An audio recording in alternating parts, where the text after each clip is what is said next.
No broke friends. Yeah, you heard me. I said it. No broke friends. Some of you are going to love me for this video, and some of you are going to hate me for this video. But this video is about people 50 or over. If you're below 50, I hope you're listening again and learning. And if you're 50 or over, go in the comments. Tell me if you could resonate with me, if you understand what I'm saying to you, okay? If you're around broke people, you're going to be broke with them. I'm going to give you 3 examples of how being around prosperous people really elevated my life. I'm telling you, elevated my life. The first one, travel. I've been all over the world, not to every single place, but a lot of places. I've been to London, South America. I've been to Amsterdam. I can just go on. I've been to France. I've been to Belize. I've been to Colombia. I've been all over. But I'm from Southern California primarily. And once upon a time, my brain told me, this is the best place in the world, Southern California. We got the ocean. We got the trees. We got the mountains. There's no need to go anywhere else. Everything is here. I could drive to the beach in minutes, or I could drive a couple of hours and be skiing in the wintertime, right? So back when we were broke, me and a good friend of mine, we were, what were we doing? We were teaching, substitute teachers. Here's funny. We were substitute teachers. And at the time, our boy was making, and we laugh about this. When he sees this, he's going to laugh. I'm not saying his name, but he was making like $18,000 a year. When he told us that, we fell on the floor laughing. 18 grand with a college degree. We were laughing, but guess what? Our goofy selves were only making about maybe $20,000 to $24,000 a year. So we weren't making that much more. Broke, right? Broke little circle. And thinking we were at the best place in the whole world. Well, when my friend decided he was no longer going to be broke and got a better job and started doing things, he started traveling too. And one place he went to was Brazil. In my mind, I was like, Brazil? When you look at the TV, all you see is the Brazilian forest back then, or you see people might get kidnapped, or just all bad things that come up on the US television about these foreign countries, right? And then you have to have a passport. And at the time we were younger, we were in our 20s maybe. We're like, what's the passport? What's all that about? Anyway, I didn't go. He went. He was the first one to break out of my close friends and go to another country. He came back with amazing stories, amazing pictures. Put in the comments if you've been to Brazil. It's beautiful. I was like, wow. So the next time he went, guess who else went? Mr. Rogers, right? He had elevated his game in income. He had elevated his game in travel. And I jumped on that bandwagon too. Thank goodness my friends were elevating, and I'm elevating with them. He's not broke anymore, and neither am I. But if he had stayed broke and I stayed around broke people, I probably would never went anywhere, right?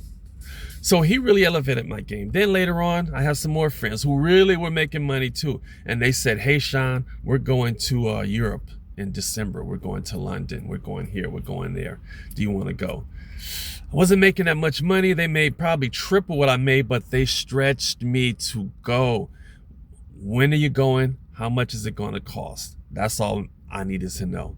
Saved up, bought my tickets, went with them, stretched, hopped on planes and trains and went all over Europe because I was with people who weren't broke. I'm telling you, it changes your life. So that's on the travel side. On the investment side, this changed my life. I'm in LA, just getting by, right? Trying to figure it out. I meet some people in Orange County, California. The guy offers for me to come and just kind of intern and work with them in addition to my job, come out there. I'm like, wow, all the way out there for free? But I did it. They saw I was doing well, and they wanted me to jump on board. And once I was around that group of people every single day, all they talked about was real estate. Real estate, real estate, real estate. Sean, do you own a house? How many houses do you own? Not do you own one, how many do you own? Because these people own 3, 4, 5, 6, 7, 8 homes. They introduced me to the concept of buying real estate. outside of my area, buying all over the country. Never would have thought of that. Never knew debt to income ratio before I was around that group. Never knew about financing or investor financing until I was around that group. Never thought about flying to another state, seeing properties, doing my due diligence, finding out the appreciation rate, finding out the cash flow until I was around that group. If I was just around broke people, or even average, if I stayed average when I worked at the grocery store, the people working with me at the grocery store didn't talk about that stuff.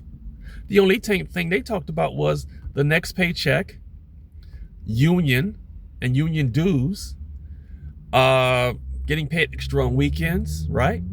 And retirement. That was it. Who can relate to that? Who on here's worked at the grocery store? Tell me which store you worked at. I used to work at Vons in Marina Del Rey. Vons in Marina Del Rey.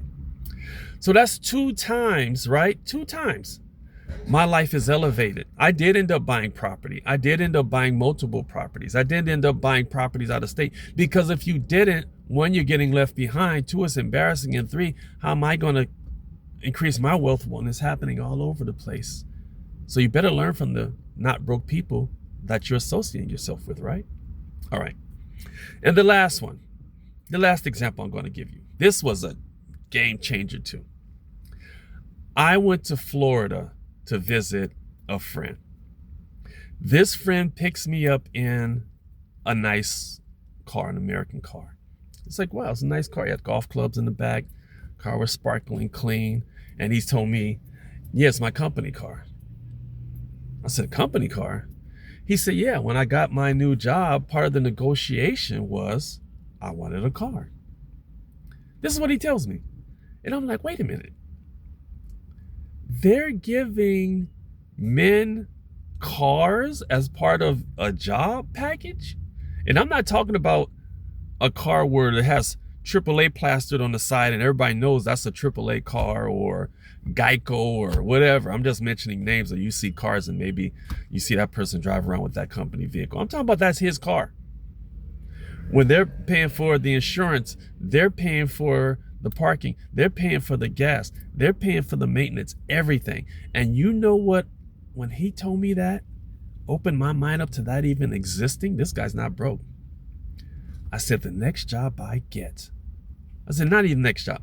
I'm only looking at cars that I can negotiate on, jobs that I can negotiate getting a car. Somebody's going to see this video and think to themselves, I deserve a company car too. And my next job is going to be the ones that provide or will negotiate a company car. I mean, that might not be what you want, but that's what I wanted. And guess what? I'm sitting in a company car right now. All my friends know when they see me. And guess what? I got another one on order coming soon, because it's just time. And I don't mention the company, but it's a wonderful company I work for, and they provide a company car. And that's my mindset have been lifted that, hey, I'm going to get a company car. So my point now, if I was with broke people or people with limited thinking, I would have never known or done any of these things. How many of you are with friends that don't want to travel? Or with friends that are always complaining because they don't have any money? Or with friends that are living not just paycheck to paycheck, but I'm talking about really struggling. And those are your people. You can still love those people, but you need to be around people at your age, at our age, that you guys lift each other up. I hope I lift my friends up, and they definitely lift me up. When I'm saying this in this video, I'm really talking to my younger self, or anybody who's listened who can learn from this. No broke friends, I'm telling you. Forget about them. Forget about the broke friends. Get the ones be around you that influence you, and you influence them, and they're making money, you're making money, and you're doing smart things with your money, all right? Not burning it off on dumb stuff. That's it, my friends. I hope you liked the video. Mr. Rogers here. Leave a comment. Do you have prosperous friends or broke friends? And what are you going to do about it? See you on the next video.